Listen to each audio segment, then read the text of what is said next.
द्वापर युग की उस रात आकाश के सभी ग्रह, नक्षत्र और तारे बड़ी उत्सुकता से धरती को निहार रहे थे। दसों दिशाएं आनंद में थीं। रात्रि के उस पहर में भी सरोवर में कमल खिल रहे थे और पक्षी गुनगुना रहे थे।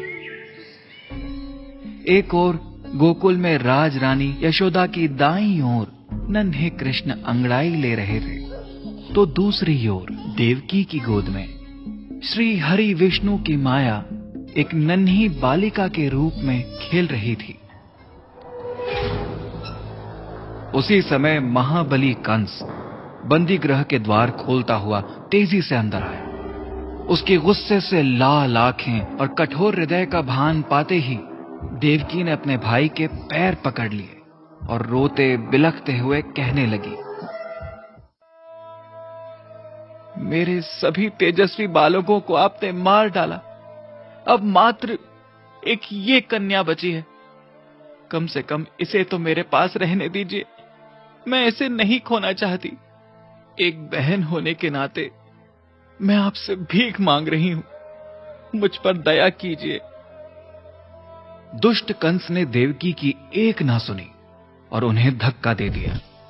फिर उसने उस फूल सी कोमल कन्या को उनके हाथों से छीन लिया और हंसते हुए उसे एक हाथ में उठा लिया। अगले ही पल उस दुष्ट ने उस कन्या को चट्टान पर पटक दिया। उस क्षण देवकी और वासुदेव को ऐसा लगा जैसे उनके हृदय के हजारों टुकड़े हो गए हों। परंतु वो कृष्ण की छोटी बहन थी, श्री हरि नारायण की माया। वो कोई साधारण कन्या नहीं थी। कंस के हाथ से छूटते ही वो आकाश में चली गई और आकाश में जाते ही उसने अष्टभुजी देवी माया का रूप ले लिया, जिनके 8 हाथों में अस्त्र थे।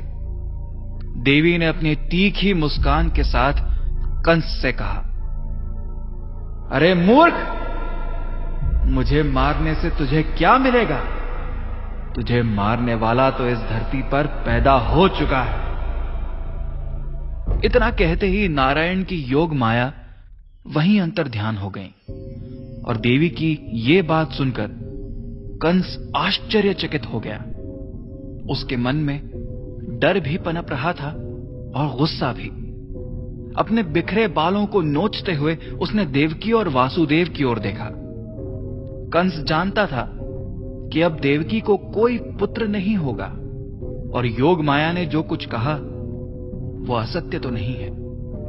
वो समझ चुका था कि उसका काल बनने वाला बालक जन्म तो ले चुका है और मथुरा के आसपास ही कहीं है।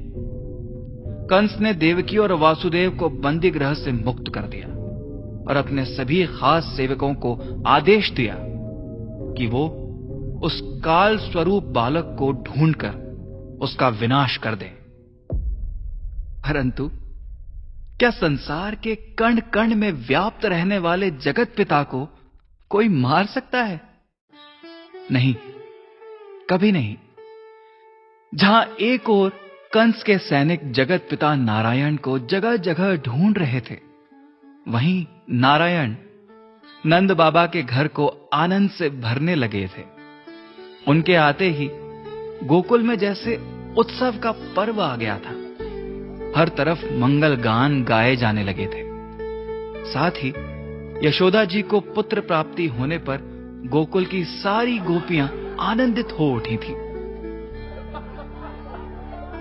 गोकुल की गोपियों ने यशोदा जी के आंगन में जाकर पालने में लेटे नन्हे श्री कृष्ण को आशीष दिया कि वो चिरंजीवी हों, भगवान उनकी रक्षा करे।